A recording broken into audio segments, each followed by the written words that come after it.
RACIT परीक्षा की तैयारी कर रहे आप सभी भाई बहनों का एक बार फिर हमारे YouTube चैनल RACIT गुरुजी पर हार्दिक स्वागत है। कल 18 अगस्त को होने वाली RACIT परीक्षा की तैयारी के लिए पार्ट 9 का हमारा ये वीडियो है। आपके RACIT एग्जाम में किस प्रकार के प्रश्न उत्तर आ सकते हैं, ऐसे महत्वपूर्ण प्रश्न उत्तर आपको इस वीडियो में देखने को मिलेंगे। इसके अलावा आज शाम 6 बजे हमारी लाइव क्लास शुरू होगी, तो उसमें भी आप ज़रूर जुड़ें। RACIT परीक्षा में 35 प्रश्न आएंगे और माइनस मार्किंग नहीं होती है, तो आपको 35 के 35 सारे प्रश्न हल करने हैं। तो शुरू करते हैं आज की हमारी क्लास। हमारा पहला प्रश्न है, निम्न में से बार कोड रीडर क्या है? Processing device, storage device, input device या फिर आउटपुट डिवाइस। तो इसमें सही उत्तर है C, input device. Bar code reader एक इनपुट उपकरण होता है।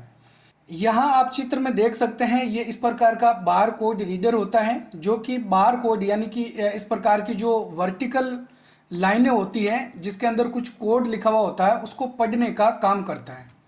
अगला हमारा प्रश्न नंबर 2 है, कंप्यूटर की किस पीढ़ी में कृत्रिम बुद्धि यानी आर्टिफिशियल इंटेलिजेंस ULSI का प्रयोग किया गया है? तो देखो, सबसे पहले मैं आपको बता देता हूँ, ULSI की जो फुल फॉर्म है वो होती है अल्ट्रा लार्ज स्केल इंटीग्रेशन। और इसको किस पीढ़ी के अंदर यूज किया गया है? First generation, second generation, third generation या फिर फिफ्थ जनरेशन? तो सही उत्तर है इसके अंदर डी, फिफ्थ जनरेशन। आपको ध्यान में रखना है, कंप्यूटर की अभी फिफ्थ जनरेशन ही चल रही है और इसके अंदर कृत्रिम बुद्धि का प्रयोग किया जाता है, आर्टिफिशियल इंटेलिजेंस का प्रयोग किया जाता है। अब देखो, यहाँ पर आपको दोनों चीज़ें याद रख लेनी है। क्वेश्चन ऐसे भी आ सकता है, आर्टिफिशियल इंटेलिजेंस यानी कृत्रिम बुद्धि कौन सी पीढ़ी में यूज की जाती है, या फिर यहाँ पर ULSI भी लिखा हुआ हो सकता है, अल्ट्रा लार्ज स्केल इंटीग्रेशन लिखा हुआ हो सकता है, तो फिफ्थ जनरेशन का ऑप्शन होगा। और अगर यहाँ पर U की जगह पे V लिखा होता है, VLSI very large scale integration, तो ये चौथी पीढ़ी के अंदर यूज किया गया है। तो ये आपको अच्छे से याद रखना है। अगला हमारा प्रश्न नंबर 3 है, निम्न में से कौन सा कंप्यूटर तापमान, दबाव, गति जैसे भौतिक संकेतों के आधार पर कार्य करता है? Analog computer, digital computer, hybrid computer या फिर ऑल ऑफ द अबव? तो सही आंसर होगा इसके अंदर ए, एनालॉग कंप्यूटर। एनालॉग कंप्यूटर ताप, दाब या माप के आधार पे काम करता है और डिजिटल कंप्यूटर जो है वो डिजिट के आधार पे काम करता है। हम कंप्यूटर का मतलब जो लेते हैं वो ज़्यादातर डिजिटल कंप्यूटर ही होता है, ठीक है। और हाइब्रिड कंप्यूटर जो होता है वो एनालॉग कंप्यूटर और डिजिटल कंप्यूटर इन दोनों का कार्य कर सकता है। हम इनमें से सबसे ज़्यादा कंप्यूटर जो यूज में लेते हैं वो डिजिटल कंप्यूटर होता है। अगला प्रश्न नंबर 4 है, ऑनलाइन सामान खरीदने और बेचने को क्या कहा जाता है? ई शॉप, ई रूपांतरण, ई कॉमर्स या फिर ई बेच? तो ऑनलाइन सामान खरीदना और बेचना, इसको हम बोलते हैं ई कॉमर्स। अमेजोन, फ्लिपकार्ट, ये ई कॉमर्स की कुछ प्रचलित वेबसाइटें हैं। नेक्स्ट प्रश्न नंबर 5 है, पावर पॉइंट 2010 में एनिमेशन पेन का क्या प्रयोग किया जा सकता है? टेक्स्ट की स्पेलिंग और ग्रामर चेक कर सकते हैं, स्लाइड को प्रिंट कर सकते हैं, स्लाइड पर ट्रांजिशन इफेक्ट लागू कर सकते हैं या फिर स्लाइड पर लागू एनिमेशन की सूची देख सकते हैं? तो सही आंसर होगा इसमें डी, स्लाइड पर लागू एनिमेशन की सूची देख सकते हैं एनिमेशन पेन के द्वारा।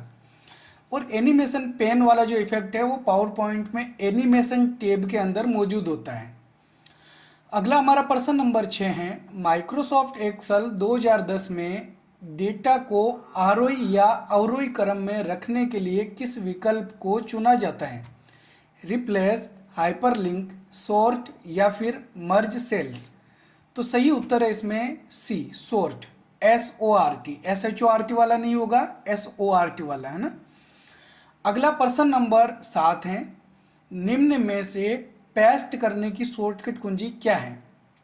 Ctrl+P, Ctrl+S, Ctrl+V या फिर Ctrl+X? तो पेस्ट करने के लिए हम Ctrl+V शॉर्टकट कुंजी काम में लेते हैं। और कट करने के लिए Ctrl+X, कॉपी करने के लिए Ctrl+C शॉर्टकट कुंजी काम में ली जाती है। और हम जो भी भाग कट कॉपी करते हैं वो क्लिप बोर्ड मेमोरी में सेव रहता है।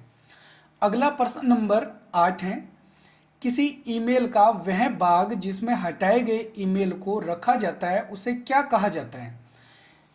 ईमेल के अंदर जिस ईमेल को हम डिलीट करते हैं, हटाए गए ईमेल कहाँ पर सेव रहते हैं, इनबॉक्स, ट्रैश, सेंट या फिर ड्राफ्ट।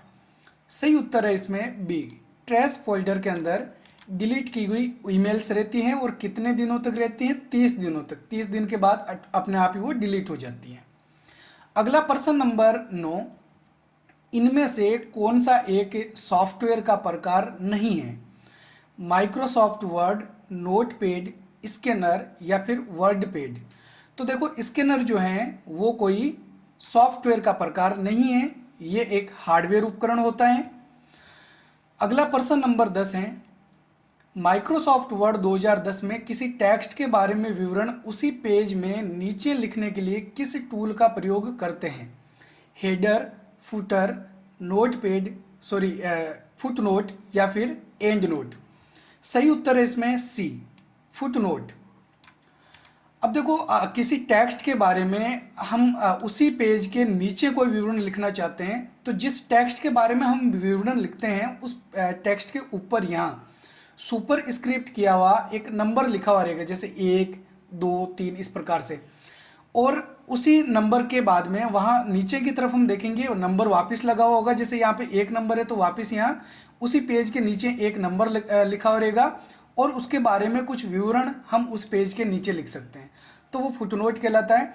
ठीक उसी तरीके से अगर हम किसी पेज में ऊपर की तरफ कुछ टेक्स्ट लिखते हैं, कुछ जैसे कोई पिक्चर रखते हैं, लोगो रख सकते हैं, कंपनी का नाम, पेज नंबर, इसको हम बोलते हैं हेडर।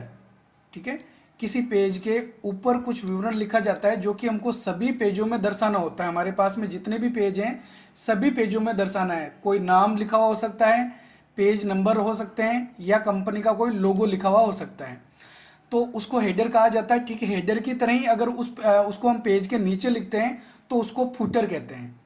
हेडर के ऊपर पेज के ऊपर लिखा हुआ है तो हेडर और पेज के नीचे लिखा हुआ है तो फुटर। ये सभी पेजों के अंदर दोहराया जाता है। लेकिन जो फुटनोट होता है वो केवल उस टेक्स्ट के बारे में विवरण लिखता है और उस पेज के नीचे लिखा जाता है। और एंड नोट जो होता है वो भी किसी टेक्स्ट के बारे में ही विवरण लिखते हैं, लेकिन ये विवरण डॉक्यूमेंट के सबसे लास्ट में लिखा जाता है। एंड नोट डॉक्यूमेंट के सबसे लास्ट में लगता है और फुटनोट जो होता है वो उसी पेज के नीचे लगता है।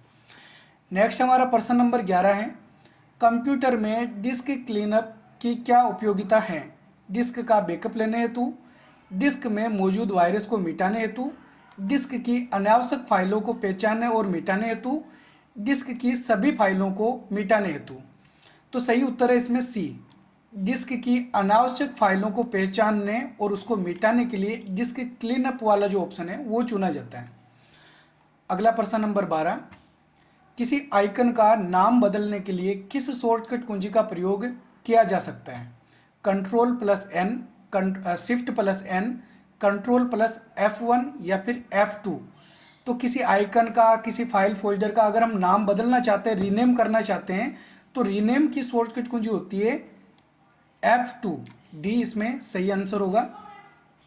अगला प्रश्न नंबर 13, निम्न में से कौन सा उपकरण एक प्रकार संवेदनशील है जो कागज पर प्रिंट किए हुए अक्षरों या चित्रों को डिजिटल रूप में कंप्यूटर में सेव करता है, मॉनिटर, प्रिंटर, स्कैनर या फिर जॉयस्टिक। तो सही उत्तर है इसमें सी, स्कैनर। अगला प्रश्न नंबर 14, एमएस ऑफिस में किस एप्लीकेशन द्वारा व्यक्तिगत सूचना प्रबंधन और ईमेल संचार किया जा सकता है, Microsoft Excel, Microsoft PowerPoint, Microsoft Word या फिर माइक्रोसॉफ्ट आउटलुक। तो सही उत्तर है इसमें डी, माइक्रोसॉफ्ट आउटलुक। अगला प्रश्न नंबर 15 है, निम्न में से किस विकल्प के द्वारा विंडोज 10 में सॉफ्टवेयर को इंस्टॉल नहीं किया जा सकता है, MS Word file, CD DVD and pen drive, direct internet से या फिर विंडोज स्टोर से। तो इनमें से कौन सा विकल्प है जिसके द्वारा हम सॉफ्टवेयर को इंस्टॉल नहीं कर सकते हैं। तो सही आंसर है इसमें ए, MS वर्ड फाइल से हम कोई सॉफ्टवेयर इंस्टॉल नहीं कर सकते हैं। CD DVD पेन ड्राइव के अंदर अगर कोई सॉफ्टवेयर है तो उसको इंस्टॉल किया जा सकता है, डायरेक्ट हम इंटरनेट से भी कर सकते हैं और विंडोज स्टोर से भी किया जा सकता है। अगला प्रश्न नंबर 16 है, वर्तमान में खुली हुई विंडो को दो भागों में विभाजित करके एक ही स्क्रीन पर देखने के लिए किस टूल को चुना जाता है? Switch window, new window, split या फिर रिकॉर्ड मैक्रोज। सही उत्तर है इसमें सी, स्प्लिट वाला ऑप्शन हम चुन के एक ही विंडो के दो भाग कर सकते हैं और दोनों को अलग अलग देख सकते हैं। अगला प्रश्न नंबर 17 है, MS एक्सेल 2010 में सीट को प्रिंट करते समय रो और कॉलम की हेडिंग को सभी पेजों में दोहराने के लिए किस टूल का प्रयोग किया जाता है? Filtering, page margin, print titles या फिर पेज ओरिएंटेशन। तो माइक्रोसॉफ्ट एक्सेल में रो और कॉलम की जो हेडिंग होती है, जैसे रो जो होती है उसको ABCD के द्वारा और कॉलम जो होते हैं उनको ABCD के द्वारा और जो रो होती है उनको गिनती के द्वारा दर्शाया जाता है। इस प्रकार की रो होती हैं जिन पे यहाँ पर नंबर लिखे हुए होते हैं, ठीक है। और ये जो इस प्रकार के कॉलम होते हैं, कॉलम को ऐसे दर्शाया जाता है। इन कॉलम्स के ऊपर भी यहाँ पर ABCD में लिखे हुए होते हैं। तो कॉलम को ABCD और रो को गिनती के द्वारा दर्शाया जाता है। ये रो कॉलम की जो हेडिंग होती है, गिनती या फिर जो ABCD हैं, इनको हम प्रत्येक पेज में दोहराना चाहते हैं तो उसके लिए हम ऑप्शन चुनते हैं प्रिंट टाइटल्स वाला। तो सी इसमें सही आंसर होगा। अगला प्रश्न नंबर 18 है, निम्न में से कौन सा एक सर्च इंजन का उदाहरण है? Google plus, Google drive, Google Chrome या फिर बिंग। सही उत्तर है इसमें डी, बिंग। बिंग एक सर्च इंजन का उदाहरण है। गूगल प्लस, गूगल ड्राइव और गूगल क्रोम ये सर्च इंजन नहीं है। अगर यहाँ पर गूगल वाला ऑप्शन दिया हुआ होता तो वो जरूर सर्च इंजन होता है। अगला प्रश्न नंबर 19 है, कंप्यूटर में जब न्यू फोल्डर क्रिएट करते हैं तो उसका नाम क्या होता है? फोल्डर 1, माई फोल्डर, न्यू फोल्डर या फिर फोल्डर। तो सही उत्तर है इसमें सी, न्यू फोल्डर। अगला प्रश्न नंबर 20, निम्न में से माइक्रोसॉफ्ट वर्ड 2010 में नई फाइल का व्यू कौन सा होता है? वेब लेआउट, आउटलाइन, ड्राफ्ट या फिर प्रिंट लेआउट। तो सही उत्तर है इसके अंदर D, print layout. Microsoft word की जब भी हम नई फाइल ओपन करते हैं तो उसका जो लेआउट होता है वो प्रिंट लेआउट व्यू कहलाता है। तो ठीक है, ये थे आज के हमारे 20 महत्वपूर्ण प्रश्न उत्तर। उम्मीद है आपको वीडियो पसंद आया होगा। अगर वीडियो पसंद आए तो वीडियो को लाइक और हमारे चैनल को सब्सक्राइब जरूर करें। हम मिलेंगे एक और नई वीडियो में, तब तक के लिए जय हिंद, जय भारत।